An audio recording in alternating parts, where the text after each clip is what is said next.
Curses. Everybody loves them, especially if you're going into some old ruins because you're probably going to find one. Hi, welcome to my channel. I make spooky stories based on real history.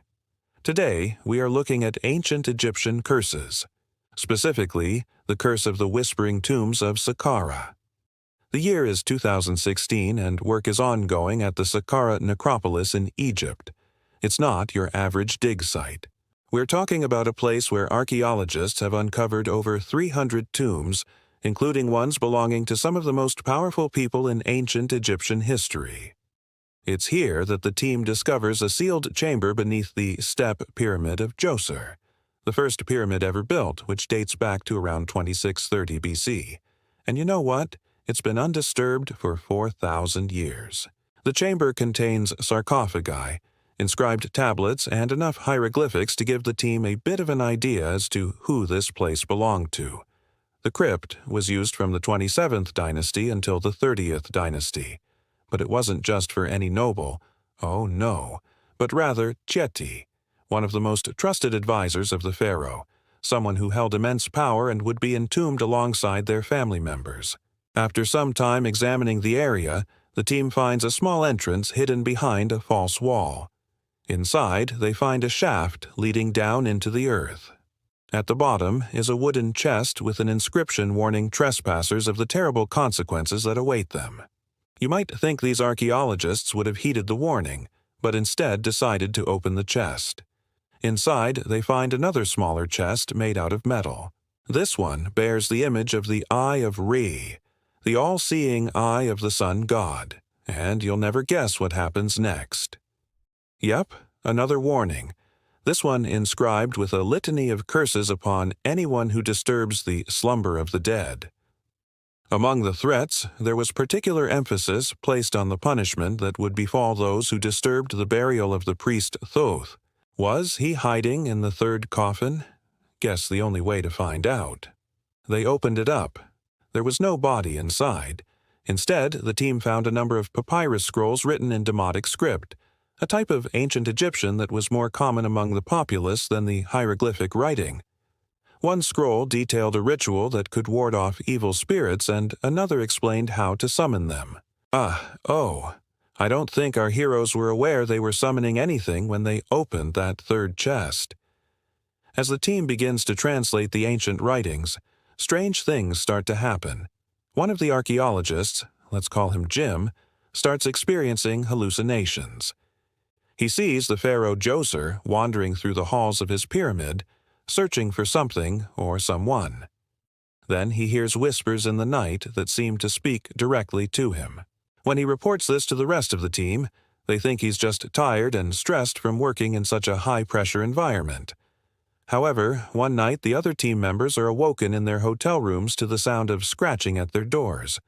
When they open the door, they see nothing. Their guide, who's been with the team the entire trip, tells them that perhaps they should leave. But everyone else thinks it's all just a part of the mystique of exploring such a legendary place.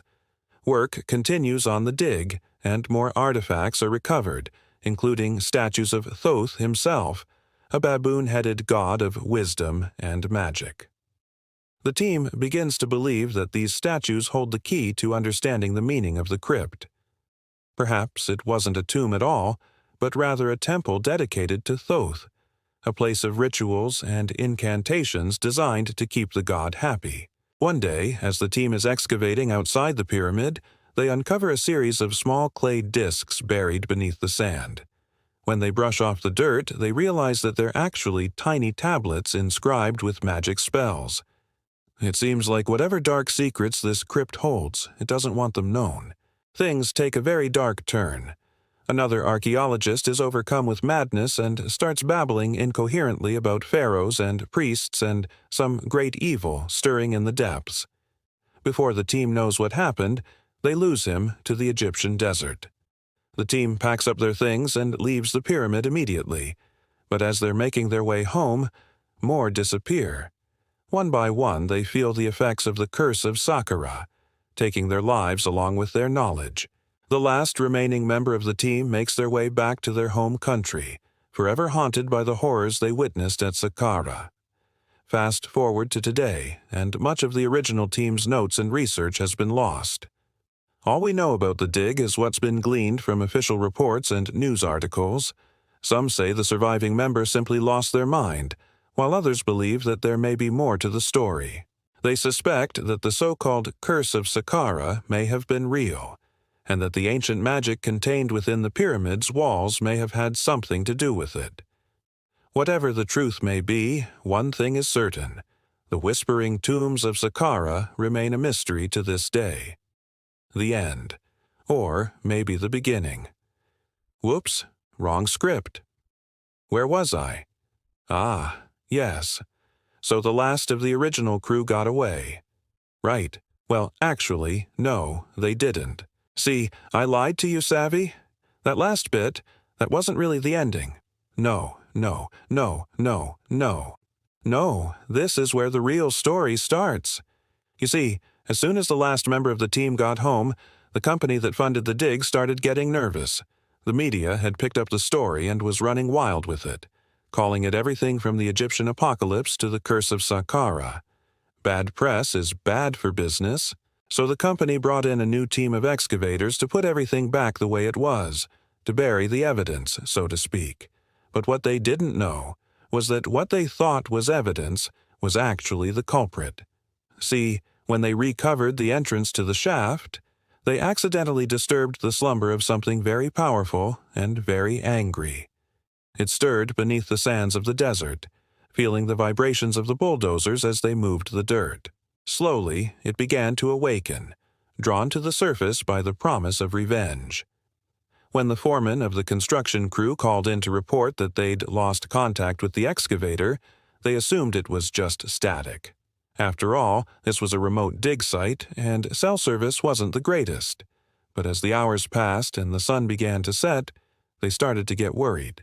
What if the excavator had gotten stuck? What if it had broken down? What if something had happened to whoever was operating it? The foreman grabbed his rifle, figuring that if it was a wild animal that got loose and was trying to eat the driver, he'd be able to stop it.